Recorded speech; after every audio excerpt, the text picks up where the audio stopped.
என் அன்பு சகோதர சகோதரிகளே, ஆண்டவராகிய இயேசு கிறிஸ்துவின் நாமத்தில் என் அன்பின் வாழ்த்துக்கள். மறுபடியுமாக இந்த இன்றைய முத்து என்னும் இந்த சிறிய தியானத்தின் மூலம் இன்று உங்களை சந்திப்பதில் மகிழ்ச்சி அடைகிறேன். கர்த்தர் உங்களை ஆசீர்வதிப்பாராக. பிரியமானவர்களே, இந்த சீஷத்துவ வாழ்க்கையை காத்துக்கொள்வோம். சீஷத்துவம் என்பது ஒரு நாளிலே நடந்து முடிகிறது அல்ல. நித்திய வாழ்வை பெறும் வரைக்கும் அந்த சீஷத்துவத்தை காத்துக்கொள்ள வேண்டும்.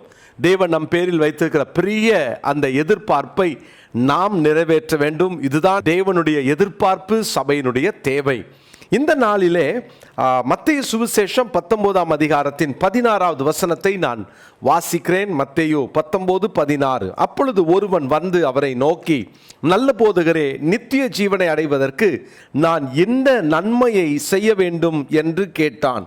நான் எந்த நன்மையை செய்ய வேண்டும் என்று கேட்டான். ஒரு ரிச் யங் ரூலர், அதாவது ஒரு வாலிபன், ஐஸ்வர்யவான், அவன் ஒரு தலைவன். ஒரு இளம் வயதிலேயே அவன் ஒரு தலைமைத்துவத்திற்கு வந்து விட்டான். மாத்திரமல்ல, அவன் ஒரு ஐஸ்வர்யவான். பணமும் இருக்கிறது, பருவமும் இருக்கிறது. அவன் பாருங்கள், பதவியையும் பெற்றுக்கொள்ளுகிறான். இப்படிப்பட்ட ஒருவன் இயேசுவை பார்த்து சொல்லுகிறான், நல்ல போதகரே, நித்திய ஜீவனை பெற்றுக்கொள்வதற்கு நான் என்ன செய்ய வேண்டும் என்று கேட்கிறான். யூதர்கள் பொதுவாக எந்த ரபிமார்களையும் நல்லவர் என்று சொல்ல மாட்டார்கள், நல்லவன் என்று யாரையும் அழைக்கவும் மாட்டார்கள். இப்போ இவன் இயேசுவை நல்லவர் என்று அழைத்ததினாலே, நீங்கள் பிதாவதான நல்லவர்னு சொல்லுவீங்க, அப்போ என்னையும் நீ அப்படி பார்க்குறியா, அப்போ என்னை நீ அப்படி அழைக்க காரணம் என்ன என்பதற்காக தான் அவர் அங்கே சொல்லுகிறார், நீ என்னை நல்லவன் என்று சொல்வானேன், என்னை எப்படி நீ நல்லவன் சொல்ற? அப்போ என்ன அர்த்தம்? அப்போ என்னை அவரோடு அவருடைய ஸ்தானத்தில் வைத்து பார்க்க உன்னால் முடியுமா என்று அங்கே அவனிடத்தில் அந்த கேள்வியை மறைமுகமாக வைக்கிறார். நிறைய பேர் நினச்சிக்குவாங்க, இயேசு நல்லவர் இல்லை, அதனால தான் இந்த வார்த்தையை சொன்னார், அவர் ஒரு சாதாரணமான மனிதன், அதனால தான் இந்த வார்த்தையை சொன்னாருன்னு சொல்லுவாங்க. அவர் நல்லவர், அதனால தான் நானே நல்ல மெய்ப்பன் என்று சொன்னார். அப்போ இயேசு நல்லவர், அவர் நல்ல போதகர். யூதர்களுக்கு அதை விவரமாக சொல்லிக் கொடுக்க விரும்பினார். அருமையான கர்த்தருடைய பிள்ளைகளே, அவனுக்கு ஒரு பெரிய கேள்வியை பாருங்க. நித்திய ஜீவனை பெற்றுக்கொள்வதற்கு எந்த நன்மையை செய்ய வேண்டும்? நிறைய நன்மைகள் இருக்கிறது, அதில் எந்த நன்மை செய்தால் நித்திய ஜீவனை பெற்றுக்கொள்ளலாம்? இதுதான் அவனுடைய ஆசை, எதிர்பார்ப்பு. இந்த கேள்வியோடு இயேசுவினிடத்துல வந்தான். உண்மையிலேயே அவனை மெச்சிக்கொள்ள வேண்டும். பாருங்க, எத்தனையோ கேள்விகள், நான் இன்னும் எப்படி பணம் சம்பாதிப்பது சொல்லிக் கொடுங்கள், அப்படி கேட்கல. பாருங்களேன், அவன் ஒரு நல்ல கேள்வியோடு இயேசுவினிடத்திலே வந்தான். அப்போ இயேசு அங்கே முதலாவது சொல்லுகிறார், நியாயப்பிரமாணத்தை கைக்கொள். எவைகளை என்று கேட்டவுடனே அவர் 5 கற்பனைகளை, 10 கற்பனைகளில் 5 கற்பனையை சொல்லுகிறார். 18ஆம் வசனத்தில் இச்சையாதிருப்பாயாக மாத்திரம் அவர் அங்க சொல்லல. அவன் உடனே சொல்றான், இந்த கற்பனையெல்லாம் சிறு வயது முதற்கொண்டே நான் கடைபிடிக்கிறேன். பொய் சாட்சி சொல்லல, நான் கொலை செய்யல, விபச்சாரம் செய்யல, களவு செய்யல. பாருங்க, இவையெல்லாம் அவன் சொல்றான். தகப்பனின் தாயும் கூட நான் கனம் பண்றேன். பாருங்க, அப்போ இவைகளையெல்லாம் நான் சிறு வயது முதற்கொண்டு கை கொண்டு வருகிறேன் அப்படின்னு சொல்றான். அப்ப இயேசு சொல்றார், இன்னும் உன்னிடத்திலே ஒரு குறை உண்டு. என்ன குறை உண்டு? இன்னும் உன்னிடத்தில் என்ன குறை உண்டு? இதை தான் ஆண்டவராகிய இயேசு அவனிடத்திலே சொல்லுகிறார், இன்னும் உன்னிடத்தில் ஒரு குறை உண்டு. என்ன குறை? அவன் அதிக ஆஸ்தி வைத்திருக்கிறான், அவன் ஒரு பணக்காரன். அவர் சொல்றாரு 21ஆம் வசனத்தில், நீ பூரண சற்குணராய் இருக்க விரும்பினால் போய் உனக்கு உண்டானவைகளை எல்லாம் விற்று தரித்திரருக்கு கொடு. நிறைய நன்மை இருக்குல்ல, அதில் ஒரு நன்மை என்ன தெரியுமா? நீ கேட்கிற அந்த கேள்விக்கான பதில் என்ன தெரியுமா? தரித்திரருக்கு உன்னுடைய ஐஸ்வர்யத்தை, உன் ஆஸ்திகளை கொடு என்று சொல்லுகிறார். நிறைய நேரங்கள் நமக்கு நிறையா ஆஸ்திகளை வைத்திருந்து அந்த ஆஸ்திகளோடு கூட வாழ்ந்து அந்த ஆஸ்திகளோடு கூட நித்தியத்தை இழந்து விடுகிற பெரிய கூட்டத்தை நம்ம பார்க்குறோம். அப்போ நிறைய பேருக்கு கேள்வி இருக்கலாம், அப்போனா ஆஸ்தி இருந்தால் பாவமா, ஐஸ்வர்யம் இருந்தால் அது நமக்கு சாபமா, இல்லைன்னா பரலோகத்துக்கு போக முடியாதானா? கஷ்டம்தான். ஏன் தெரியுமா?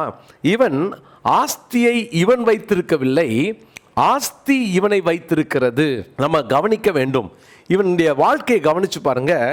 ஆண்டவர் சொல்றாரு, போய் தரித்திரனுக்கு கொடு அப்படின்ன உடனே இவனால கொடுக்க முடியல. எல்லாத்தையும் விற்று அதை கொண்டு போய் கொடு. யாருக்கு? தரித்திரருக்கு கொடு. இவன் அதை கிரயம் செலுத்தவோ அதை இழக்கவோ அவனுக்கு மனமில்லை.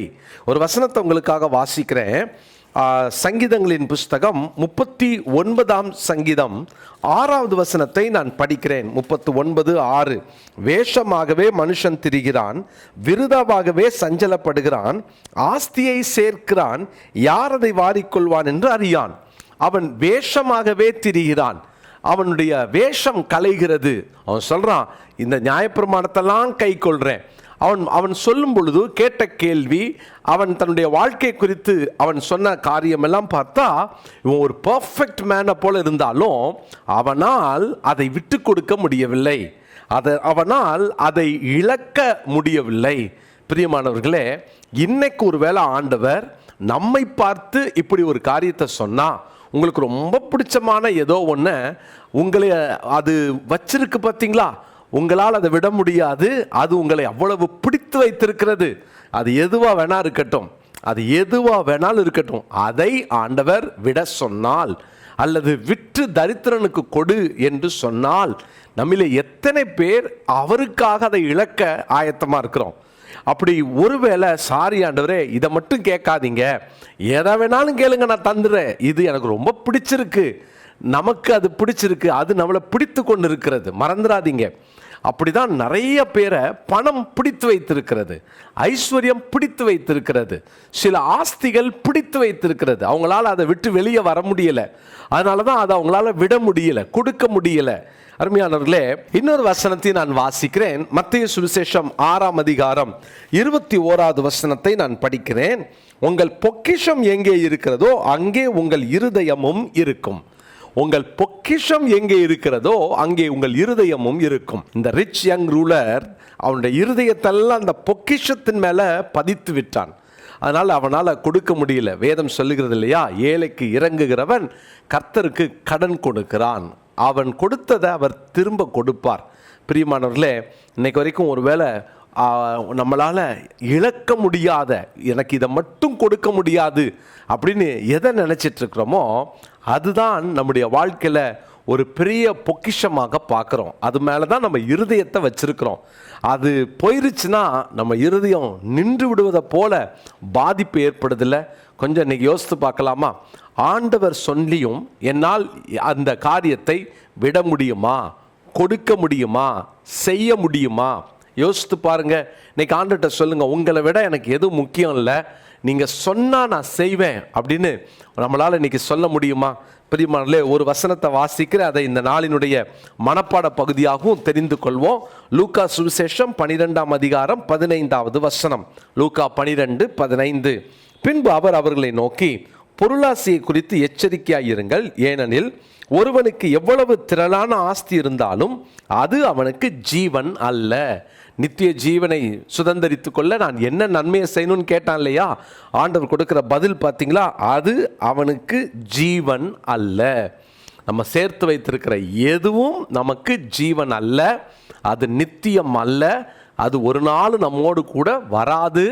அது நம்முடைய வாழ்க்கை பிடித்து வைத்திருந்தால் நம்மையும் நித்தியத்திற்கு, நித்திய ஜீவனை சுதந்திரிக்கிறதற்கு விடாது. அதனால தான் ஆண்டவர் பார்க்குறார், இவனுக்கு அந்த பணத்தின் மேலே, அந்த ஆஸ்தியின் மேலே இச்சை இருக்கிறதுனால தான் அந்த கடைசி கற்பனை மட்டும் விட்டுட்டு மற்றதையெல்லாம் சொன்னார்.